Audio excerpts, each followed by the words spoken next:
बार फिर से आप सभी का स्वागत है हमारे इस चैनल में। आज के इस वीडियो में हम सभी लोग टीजीटी पीजीटी चित्रकला की तैयारी के लिए प्रैक्टिस सेट हल करेंगे और इस प्रैक्टिस सेट में आपको पूरे 50 प्रश्न मिलेंगे जो कि आपके एग्जाम के लिए बहुत ही लाभदायक सिद्ध हो सकते हैं। तो चलिए आज का ये प्रैक्टिस सेट हल करते हैं। आपके कितने प्रश्न सही होते हैं कमेंट बॉक्स में ज़रूर बताइएगा। चैनल पर अगर आप नए होंगे तो चैनल को सब्सक्राइब कर लीजिएगा और बेल आइकन को प्रेस कर दीजिएगा, जिससे आने वाले सभी वीडियो के नोटिफिकेशन आपको मिलते रहे। तो सबसे पहला प्रश्न देखते हैं। प्रश्न नंबर 1, भारत के सबसे महंगे कलाकार जिनकी पेंटिंग अनटाइटिल्ड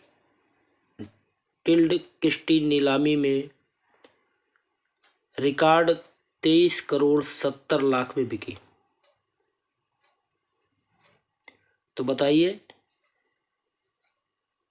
कौन ऐसे सबसे महंगे कलाकार थे जिनकी पेंटिंग अनटाइटिल्ड क्रिस्टी नीलामी में रिकॉर्ड 23 करोड़ 70 लाख में बिका था। FN सूजा का, MF हुसैन का, BS गायतोंडे का या सैयद हैदर रजा का। सही जवाब क्या होगा? तो यहाँ पे सही जवाब होगा ऑप्शन सी, BS गायतोंडे का। अगला प्रश्न देखते हैं। प्रश्न नंबर 2, बरोक कला का पिता किसे माना जाता है? एल ग्रेको को या पीटर पाल रूबेंस को या माइकल एंजेलो को या म्यूरिलो को। सही जवाब क्या होगा? तो यहाँ पे सही जवाब होगा ऑप्शन सी, माइकल एंजेलो को बरोक कला का पिता कहा जाता है। अगला प्रश्न देखते हैं। प्रश्न नंबर 3, चित्रसूत्र कितने भागों में विभक्त है?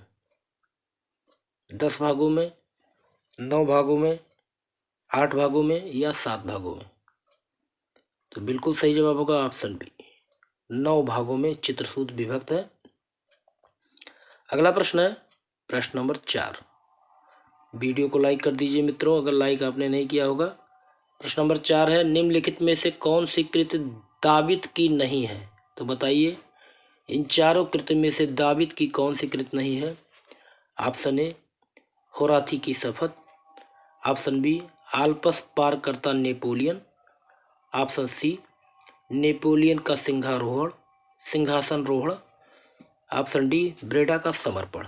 तो कौन सा विकल्प है जो दाविद की कृति नहीं है? तो यहाँ पे सही जवाब होगा ऑप्शन डी, ब्रेडा का समर्पण। ये दाविद की कृति नहीं है। चलिए अगला प्रश्न देखते हैं। प्रश्न नंबर 5।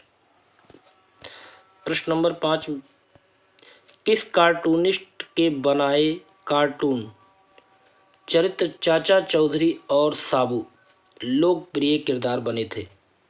बताइए। ऑप्शन ए, आर के लक्ष्मण थे कि डी कुमार की कुट्टी की प्राण कुमार शर्मा। तो यहाँ पे सही जवाब क्या होगा? तो सही जवाब होगा ऑप्शन डी, प्राण कुमार शर्मा। तो प्राण कुमार शर्मा कार्टूनिस्ट थे जिनके बनाए गए कार्टून चाचा चौधरी और साबू, जो कि बहुत ही लोकप्रिय किरदार बने थे। अगला प्रश्न है प्रश्न नंबर 6। 1947 ईस्वी में all India fine arts and crafts society का प्रथम पुरस्कार किसे मिला? बताइए। सही जवाब क्या होगा? BC सान्याल को मिला, धनराज भगत को मिला, MF हुसैन को मिला या अमृता शेरगिल को मिला। सही जवाब क्या होगा? तो यहाँ पे सही जवाब होगा ऑप्शन बी, धनराज भगत को। तो 1947 ईस्वी में all India fine art and craft society का प्रथम पुरस्कार धनराज भगत को मिला था। अगला प्रश्न देखते हैं। प्रश्न number 7, the rock paintings of the Mahadev hills किसकी प्रसिद्ध पुस्तक है? ऑप्शन ए, एलन हाइट ब्राडिक की या असित कुमार हलदार की या DH गार्डन की या स्टुअर्ट पिगाट की। सही जवाब क्या होगा? तो यहाँ पे सही जवाब होगा ऑप्शन सी, DH गार्डन की। तो the rock paintings of the Mahadev hills ये प्रसिद्ध पुस्तक DH गार्डन की है। अगला प्रश्न देखते हैं। प्रश्न नंबर 8, अलवर राज्य की स्थापना कब हुई थी? 1718 ईस्वी में, कि 1818 ईस्वी में, या 1918 में, या 1617 ईस्वी में? तो सही जवाब होगा ऑप्शन ए, 1718 ईस्वी में अलवर राज्य की स्थापना हुई थी। अगला प्रश्न देखते हैं, प्रश्न नंबर 9। हड़ौती शैली किस स्थान पर फली फूली? किशनगढ़, की बूंदी, की जोधपुर, की जयपुर? तो सही जवाब होगा ऑप्शन बी, बूंदी। आगे देखते हैं, प्रश्न नंबर 10। रजा को पद्म भूषण से कब सम्मानित किया? सैयद हैदर रजा को पद्म भूषण कब मिला था? 1981 में, या 2007 में, या 2012 में, इनमें से कोई नहीं। तो यहाँ पे सही जवाब होगा ऑप्शन बी, 2007 में। अगला प्रश्न है, तैयब मेहता के चित्रों पर किसका प्रभाव है? प्रभाववाद का, या घनवाद का, या अभ्यंजनावाद का, कि अति यथार्थवाद का? तो बिल्कुल सही जवाब होगा ऑप्शन सी, अभ्यंजनावाद का। तो तैयब मेहता के चित्रों पर अभ्यंजनावाद का प्रभाव है। अगला प्रश्न है, प्रश्न नंबर 12। किस कला के बाह्य भौतिक सामग्री की आवश्यकता नहीं है? किस कला में बाह्य भौतिक सामग्री की आवश्यकता नहीं है? गायन की, वादन की, चित्रण की, या तक्षण की? सही जवाब क्या होगा? तो यहाँ पे सही जवाब होगा ऑप्शन ए, गायन में बाह्य भौतिक सामग्री की कोई आवश्यकता नहीं है। अगला प्रश्न है, वाद्य पदार्थ का प्रयोग किस तकनीक में होता है? पेस्टल में, वाटिक में, कोलाज में, या टेम्परा में? तो बिल्कुल सही जवाब होगा ऑप्शन बी, वाटिक में। अगला प्रश्न देखते हैं, प्रश्न नंबर 14। पेस्टल चित्र को अस्थायी बनाने के लिए किस घोल का प्रयोग करते हैं? वार्निश का, पायस का, फिक्सटिव का, कि तारपीन का? तो बिल्कुल सही जवाब होगा ऑप्शन सी, फिक्सेटिव का। अगला प्रश्न देखते हैं, प्रश्न नंबर 15। निम्नलिखित में से कौन सी पूर्णतः एनिमेटेड पिक्चर फिल्म है?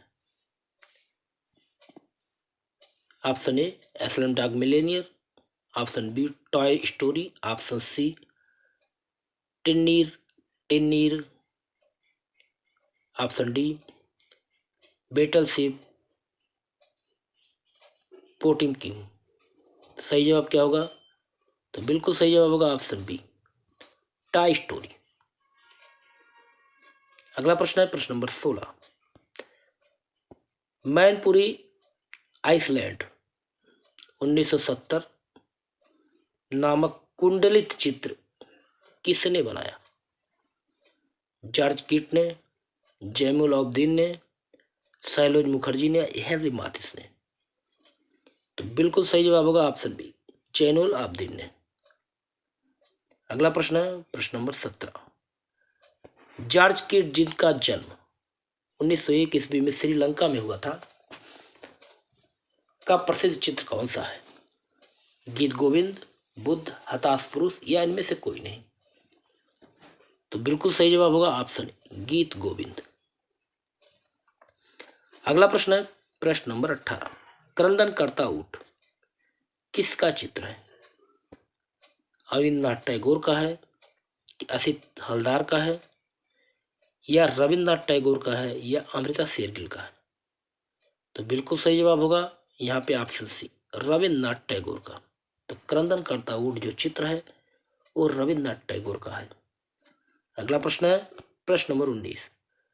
रविन्द्रनाथ टैगोर की पुस्तक जीवन स्मृति का चित्रण किसने किया? गंगेंद्र नाथ ने, अवेंद्रनाथ ने, या नंदलाल बोस ने, या इनमें से कोई नहीं? तो जितने लोगों का ऑप्शन ए जवाब है बिल्कुल सही है, गंगेंद्र नाथ टैगोर का। गंगेंद्र नाथ टैगोर ने रविन्द्रनाथ टैगोर की पुस्तक जीवन स्मृति का चित्रण किया था। अगला प्रश्न है, प्रश्न नंबर 20। किस कलाकार का 1938 में पक्षघात के कारण देहावसान हो गया था? अमृता शेरगिल का, रविशंकर राम रावल का, एम रावल का, यामिनी रंजन राय का, या गंगेंद्र नाथ टैगोर का? तो बिल्कुल सही जवाब होगा ऑप्शन डी, गंगेंद्र नाथ ठाकुर का। अगला प्रश्न देखते हैं, प्रश्न नंबर 21। किस चित्रकार को मास्टर मोसाई कहा जाता था? नंदलाल बोस को, या क्षेत्रनाथ मजूमदार को, या क्षेमेंद्र नाथ को, या जॉर्ज कीट को? तो मास्टर मोसाई कहा जाता था नंदलाल बोस को। अगला प्रश्न है, उमर खयाम मेघदूत तथा अलिफ लैला जैसे चित्रों, लैला के चित्रों को किसने निर्मित किया? ई.बी. हैबल ने, रविन्द्रनाथ टैगोर ने, डी.बी. राय चौधरी ने, या राम कुमार ने? तो बिल्कुल सही जवाब होगा ऑप्शन बी, रविन्द्रनाथ टैगोर। उमर खयाम मेघदूत तथा अलिफ लैला के चित्रों को निर्मित किया रविन्द्रनाथ टैगोर ने। अगला प्रश्न है, प्रश्न नंबर 23। बंगाल शैली में किसका महत्व है? कल्पना का, यथार्थता का, विकृत का, या इनमें से कोई नहीं? तो बिल्कुल सही जवाब होगा ऑप्शन ए, कल्पना का। तो बंगाल शैली में महत्व है कल्पना का। अगला प्रश्न है, कन्हेरी की गुफाएं कहाँ हैं? मद्रास में, मुंबई में, भुवनेश्वर में, या त्रिवेंद्रम में? तो बिल्कुल सही जवाब होगा ऑप्शन बी, मुंबई में। अगला प्रश्न है, प्रश्न नंबर 25। मेघदूत का बंगला अनुवाद किसने किया? रविन्द्रनाथ टैगोर ने, असित कुमार हलदार ने, नंदलाल बोस ने, या रविन्द्रनाथ टैगोर ने? तो बिल्कुल सही जवाब होगा ऑप्शन बी, असित कुमार हलदार। तो मेघदूत का बंगला में अनुवाद किया है असित कुमार हलदार ने। अगला प्रश्न है, प्रश्न नंबर 26। किस कलाकार को ब्रिटिश सरकार ने खान बहादुर का खिताब दिया? के वेंकटप्पा, मुगल चंडे, रवि वर्मा, मोहम्मद अब्दुल रहमान चुगताई? तो सही जवाब होगा ऑप्शन डी, मोहम्मद अब्दुल रहमान चुगताई। इनको ब्रिटिश सरकार ने खान बहादुर का खिताब दिया। अगला प्रश्न है, प्रश्न नंबर 27। शाहजहां का जनाजा चित्र किस संग्रहालय में सुरक्षित है? मुंबई संग्रहालय, जयपुर संग्रहालय, कलकत्ता संग्रहालय, या दिल्ली संग्रहालय? तो यहाँ पे सही जवाब होगा ऑप्शन बी, जयपुर संग्रहालय में शाहजहां का जनाजा चित्र सुरक्षित है। अगला प्रश्न है, प्रश्न नंबर 28। शाहजहां व मीर हमजा के चित्रों में किसका प्रभाव दिखाई देता है? शाहजहां व मीर हमजा के चित्रों में किसका प्रभाव दिखाई देता है? फारसी, ईरानी, चीनी, या भारतीय? तो सही जवाब यहाँ पे होगा ऑप्शन बी, ईरानी। अगला प्रश्न है, किन दो शैलियों के समन्वय से मुगल शैली आरंभ हुई? हिंदू और ईरानी, मुस्लिम और चीनी, फारसी और हिंदू, पहाड़ी और राजस्थानी? तो सही जवाब क्या होगा? तो यहाँ पे सही जवाब होगा ऑप्शन ए, हिंदू और ईरानी। ये दो शैलियों के समन्वय से मुगल शैली आरंभ हुई। अगला प्रश्न देखते हैं, प्रश्न नंबर 30।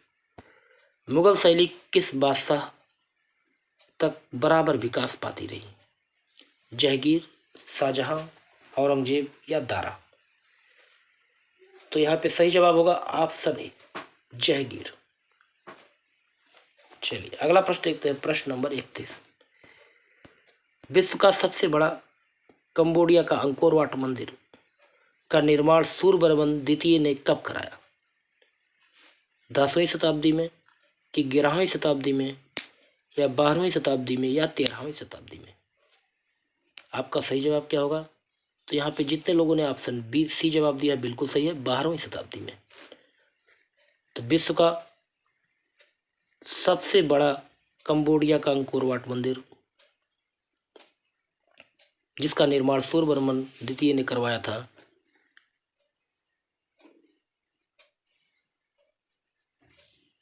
12वीं शताब्दी में निर्मित हुआ। अगला प्रश्न है प्रश्न नंबर 32। उड़ीसा का सबसे बड़ा मंदिर कौन सा है? जगन्नाथ मंदिर पुरी में,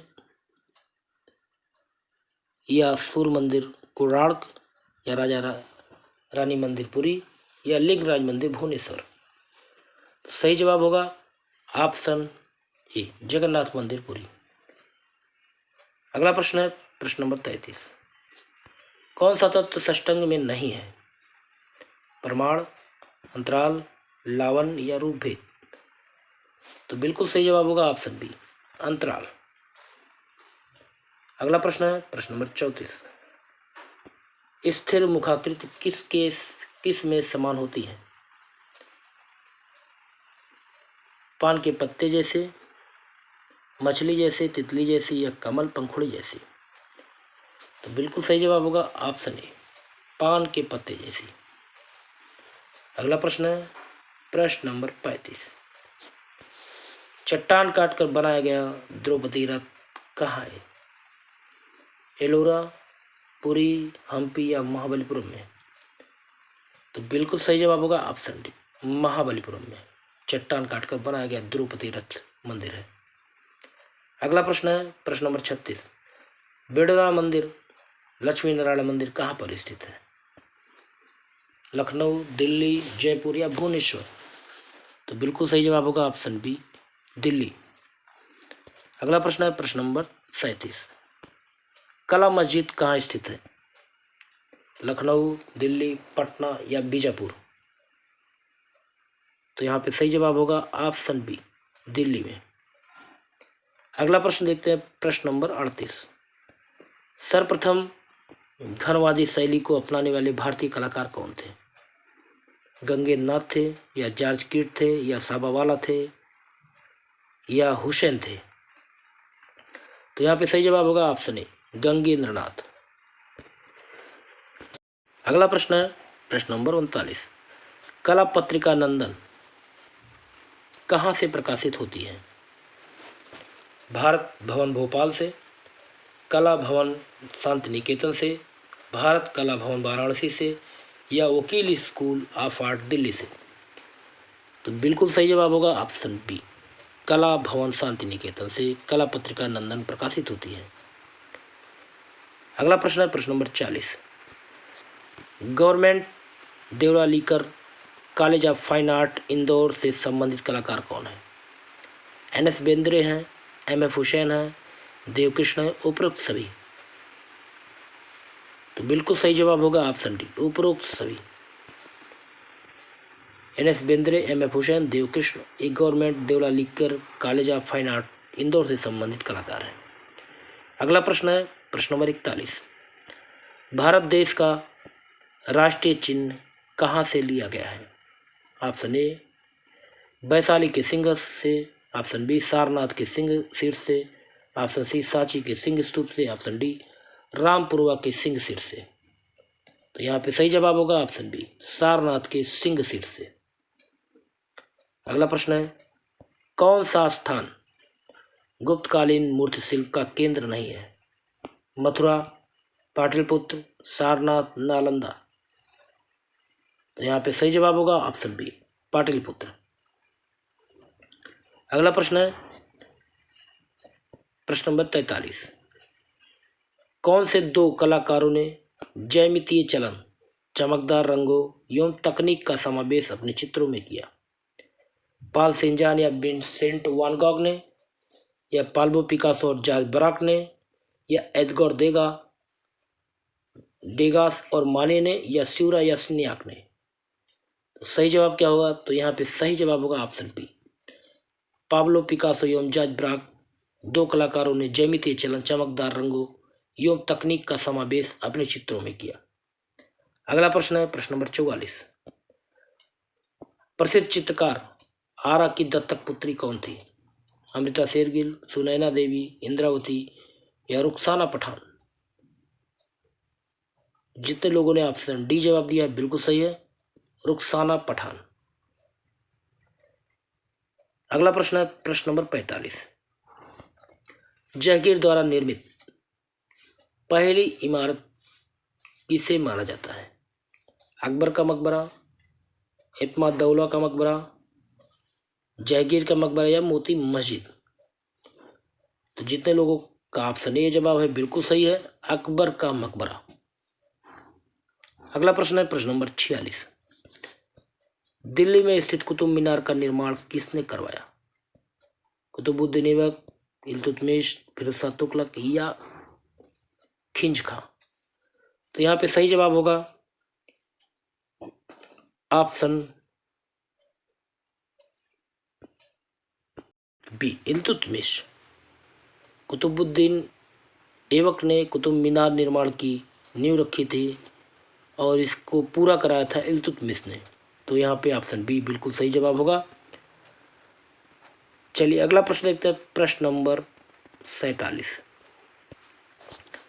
बालकृष्ण नामक चित्र किस शैली का उत्तम उदाहरण है? तंजौर शैली, कालीघाट शैली, मैसूर शैली, पटना शैली? सही जवाब क्या होगा? यहाँ पे सही जवाब होगा ऑप्शन ए, तंजौर शैली। अगला प्रश्न है प्रश्न नंबर 48।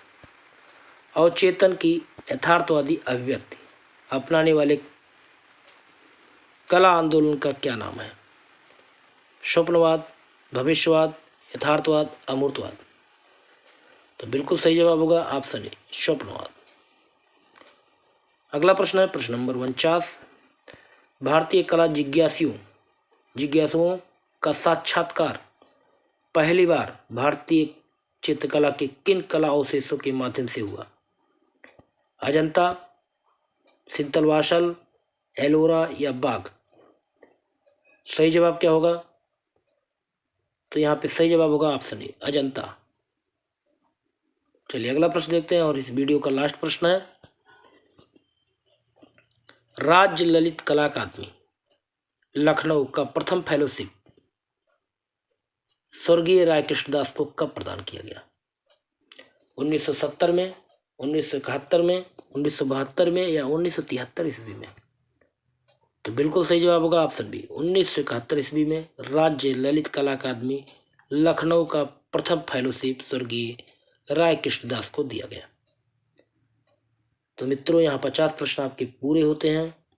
उम्मीद है आज के प्रश्न पत्र आपको अच्छे लगे होंगे और आपके एग्जाम में बहुत ही सहयोग प्रदान करेंगे। तो अगर वीडियो आपको अच्छा लगा हो तो वीडियो को लाइक कर दीजिए और चैनल पर अगर आप नए हो तो चैनल को सब्सक्राइब कर लीजिए और अधिक से अधिक लोगों को शेयर कीजिए। अगले वीडियो में ऐसे महत्वपूर्ण प्रश्नों के साथ फिर मिलते हैं। तब तक के लिए जय हिंद, जय भारत। आपका दिन शुभ हो, मंगलमय हो।